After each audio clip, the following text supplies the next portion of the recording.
Well, hey there, hi there, ho there, everybody. Hope you guys got drinks ready because we're in for a long one. So, what do we have here? Basically, this is some very, very basic stuff that you see me do all the time. There's Conqueror, Lilias, Senya, and Choux. But what I wanted to try and do is I wanted to see just how Destina would fare on the team as some kind of a replacement for Roana if I ever, say, lose Roana or if I ever have a need for Roana on another team. Now, Roana isn't in this first, match of units. Yeah, aren't you guys proud of me? I actually, was able to break free from the curse of using that same Soul Weaver over and over again. But it's only for this one match. She shows up in the other fights. Hey, baby steps, baby steps. Give me some credit here. But basically, the big thing that I'm trying to go for here is I'm trying out Destina just to go up against this nonsense right here. And one thing in particular that I'm immediately noticing is, holy hell, the HP is straight up not healing as much as I was expecting, at least from Guardian Ice Crystals, because, yeah, Guardian Ice Crystals is a mad OP artifact, but I'm already feeling pressured to use my S3 and nobody's died yet. So the good news is, this heal is not bad. 8k on a heal, yeah, that's not too bad. Whereas, I think Roana usually gets, 5k or something whenever I use S3, whenever it's her turn. But, hey, you also get barriers. You also get, Vigilant Eye, procs, which is really the bread and butter of your healing. Roana is a vastly superior healer when it comes to, just gaining HP back. But the big thing that, Destina does is she is just an extremely effective anchor. You can just really kind of throw her on any kind of damage mitigating or, just kind of bruisery team, and your team just straight up survives. The biggest threat on this team, why I don't feel safe using it, is just because, for starters, this was actually luck-based. The Choux didn't go anywhere near as crazy as she usually does on a lot of my teams, and anytime I'm rocking Roana, I almost never have to worry about, Choux going crazy on me at all. And right here, I just go ahead and check to see, oh, okay, cool, I see an opportunity, so we should be able to just one-tap the Senya. I don't think we do, but we do a lot of damage to it. But, yeah, that was, my general thought process is, this is much better with Roana, and, yeah, straight up, dude, poor Arunka, dude. I hope she gets something soon in the future. Just needs some kind of buff. That's all she needs, and then we'll be able to we'll be able to cook with gas instead of, see, I don't even know what's considered, a bad analogy when it comes to cooking. But hey, whatever. You really want to fight? Delicious. But yeah, with that, this first round's over, and Destina did her job. It felt very, very risky, is basically what it felt like. And then for the second one, I took a big risk here, because I could have brought Roana, but I, honest to God, did not know what I was going to be expecting from this Belian. It was either going to be an injury or it was going to be a counter. So, ultimately, I brought one light bait for a Ravi. I decided to make it Doris, and then I brought Alencia just in case, because that's one of the biggest weaknesses that I have with Ed, is Ed can't really solo a Ravi. He really can't. The damage just isn't there. And right here, that was a counter Belian. So yeah, there's no injury. So if I had brought Roana, yeah, this would have been free. But either way, that was what I was I was speculating is, well, if this is an injury Belian, I kind of didn't know what was going to happen with it, but ultimately I did enough damage to the Belian where I just knocked her out of the game really, really quick, because Lua went into Ed, did a couple of debuffs, then Ed just kind of went crazy, and then he got his turn, and then Belian did a couple of debuffs with her follow-up S2, which also gave Ed debuffs, and then Ed just, hey, you can have that back. Go right on ahead. So, the biggest thing that I immediately see that is super, super useful in this fight in particular is anytime you see Lua and you do have Ed and you're not dealing with Choux at the same time, you will hurt that other team pretty damn bad. So, if this was like a Lua and a Choux, then I probably would have done some Christie shenanigans. But because this is Lua and then 2 ML units, then I was like, okay, well, this should be like pretty good for Ed to go into, and then everything's fine. So yeah, we've gotten rid of Lua, we've gotten rid of Belian because we just did a lot of damage very, very quickly, and now all we have left is a Ravi. And whenever you have an injury unit, just like some kind of injury pocket pick like Alencia, okay, cool, you have absolutely nothing to worry about, and the fight is over. 100%. But hey, let's go ahead and take another shot.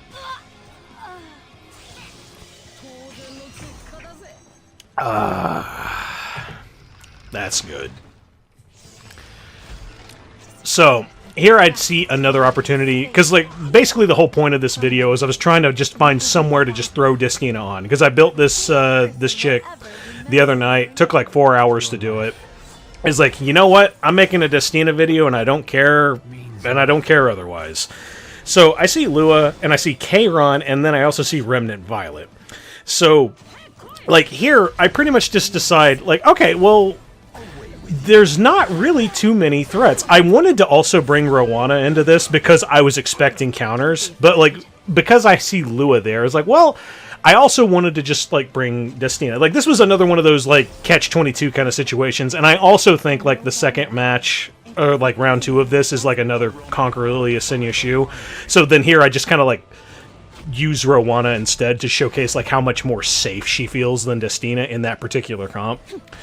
But anyway, back to this fight right here. So yeah, we have Doris there, who's just going to tank every hit from Rylet, and it's really going to be very effective. So here, I decided to just throw out the S3. It's like, hey, what if I hit? And I don't hit. So like, yeah, he dodges that, and like, hey, whatever. As long as I get the S3 out, because that's the most important thing with Ed, is to just get it out there. Don't save it, just throw it out. Because you want to at least, like, do 2 or so of them so that it can keep stacking and getting stronger.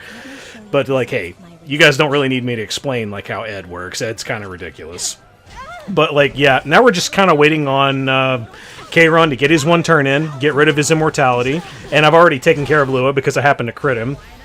But, like, yeah, everything's just going super, super well here. And you can also think a fair little bit of that to Destina. She doesn't look like she's really doing very much right now.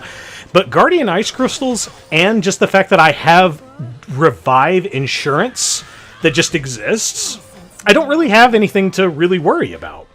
And, yeah, now, of course, like, hey, typical, like, 2 Soul Weaver, 1 DPS strategies. Like, yeah, what do you have to even worry about? Well, there really isn't too much to worry about, but, like, hey, going into Rylet is always tons and tons of fun, because you can just get, like, these situations where it's like, oh, well, he might actually start to pop off if he just keeps dodging, and what if Rylet will just pull through with the win?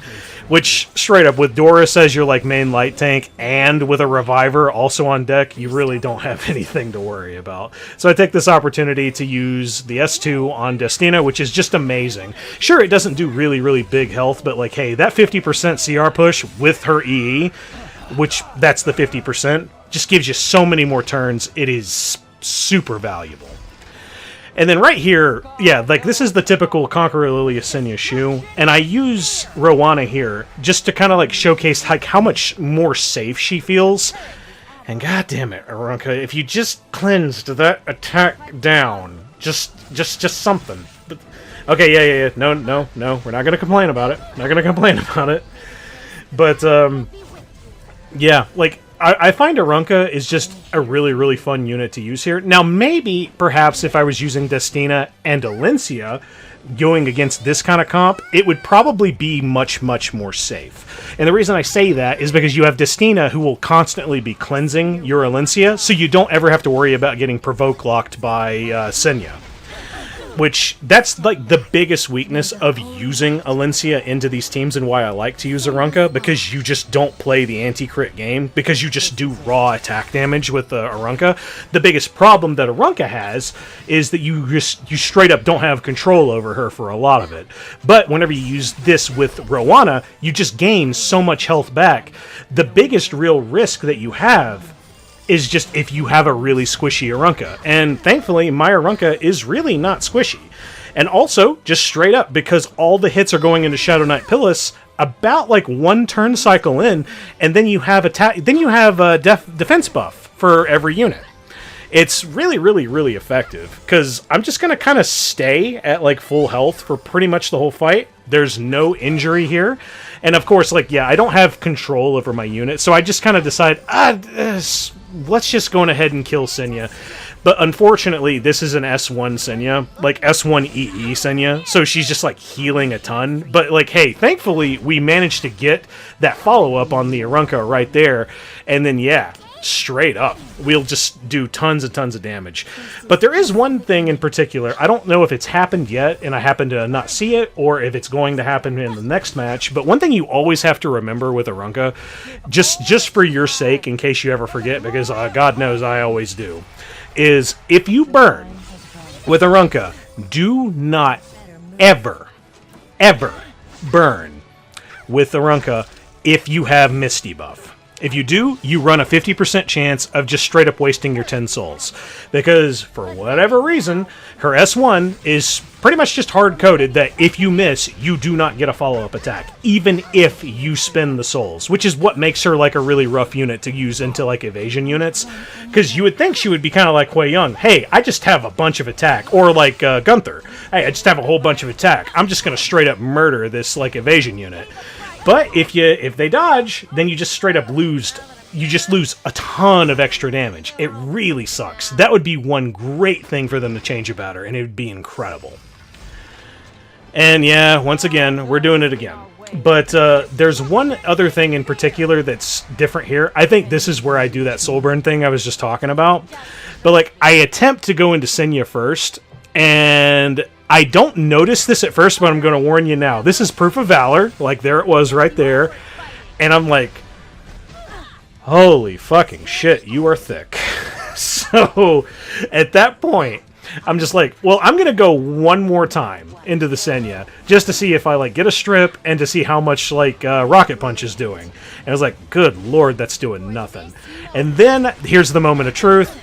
Okay, that is an S1EE Senya. Okay, let's go ahead and pivot. We're going to just move all of our resources over to the back, and we're just going to attack Choux. Because Choux actually has less health than the Senya. So maybe we'll be able to like get this one going a little bit quicker. And once again, like if I wanted to... One thing I was actually considering doing, like after the fact, whenever I was really thinking about it, is perhaps if I wanted to use Destina... and this kind of function again, like Destina and Arunka, I'm almost thinking, I wonder how effective Shinji would be. Now, the only thing that kind of scares me about that is pretty much after her first 3 turns, because then you really have almost no control as to when you can effectively get her back, because she's more than likely going to die. Like, it's probably going to happen. So... that's like the one thing that does kind of like give me a little bit of like a heart attack whenever I think about it. But I think it could work because, like, okay, yeah, here's how it would go. Shinji would go first, or like Conqueror Lilias. It doesn't really matter. Like, that's not the point. But like, even if Conqueror Lilias goes first, okay, cool. Arunka will go whatever. Like, that's not the point. The point is, Shinji would go, and then she would give herself immortality, and then give speed and attack buff to the rest of the crew, and then you would have like 2 turns to essentially kill this Choux, and I think I could do it. Because Arunka, I don't think she gets her follow-up attack on a dual attack. I don't think she does that. I'm pretty sure it says that she can't do that. But hey, you still have Uber's Tooth, and you have big, chunky attack damage. So it's like an maybe with that, and her own turns, and Destina also pushing her, I should be able to kill a Choux in probably like under 2 or so turns. And then at that point, all you have to worry about is Senya and Conqueror Lilias. And I was like, yeah, that could possibly work if I were to bring Sinful Angelica into that. But like, I don't know. If I see the opportunity to try it again, I'll probably, honest to God, give it a shot. Because I do really like bringing like Sinful Angelica into this kind of stuff. I just usually use Sinful Angelica with like Zahak. And my Zahak straight up can't go into Senya Choux comps because he's rocking 50% crit instead of 100% crit. And that's how you can go into these kind of comps with Zahak, is you have to have 100% crit.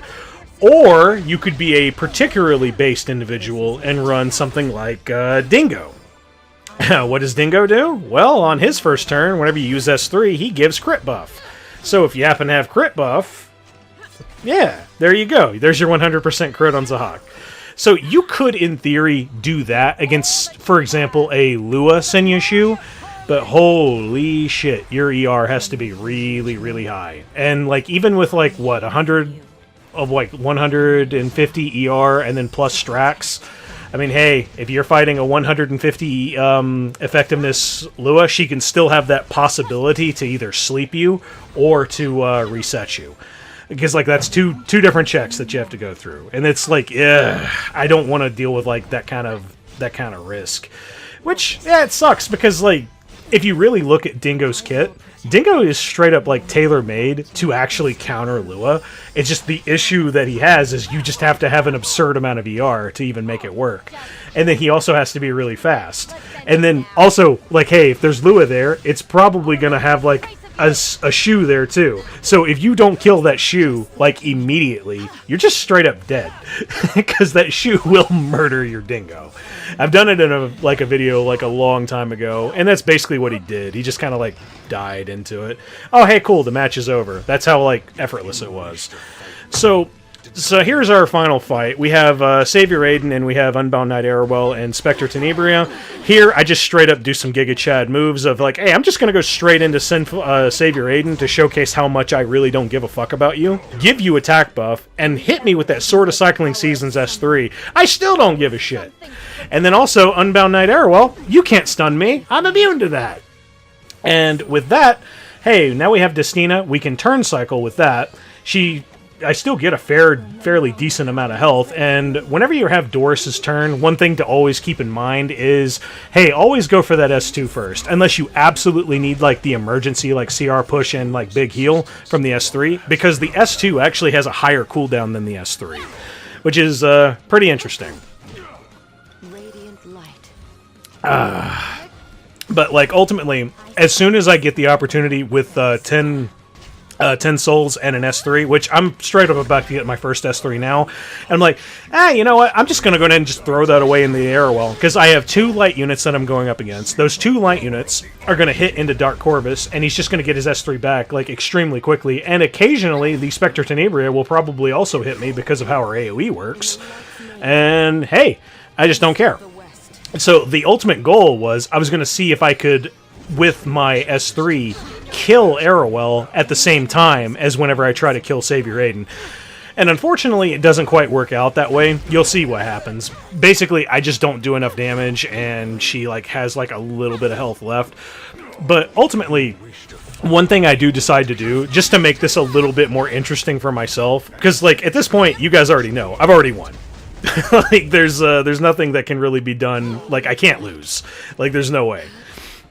But the one thing I decided to do is like, okay, well, let's make a little game out of this. Let's see if, without, like, wasting any turns at all on DankCOrvus, because, like, it'll just take longer and longer and longer to try and kill Unbound Knight Arowell with regular S1 attacks. So if I get my S3, I'm going to use it on Arowell, but then I'm going to see if I can still get my S3 back in time to kill Spec Tenny with it as well.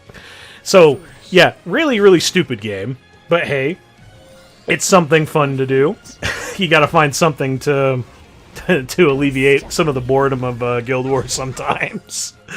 But, yeah, so that's ultimately what I go for here is, yeah, I have my S3 now, and I'm gonna go in and just, like, let it rip into Arowell. And then I have, 8 turns to get my S3 back before Spector Tenebria just straight up dies from S1 damage. Will I be able to do it? Well, to those of you who have already seen the video, you already know the answer to this. But yeah, that's basically what I'm doing. So, now we've got this ready, and ultimately I'm deciding, okay, so what kind of CR manipulation can I really do? And I don't go for it yet, because I might need it later.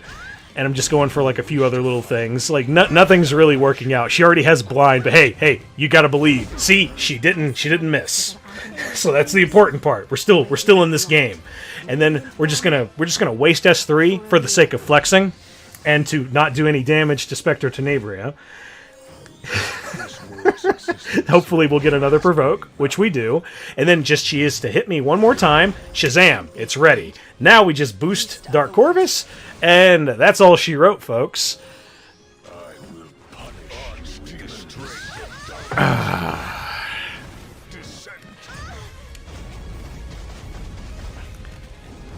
Shazam.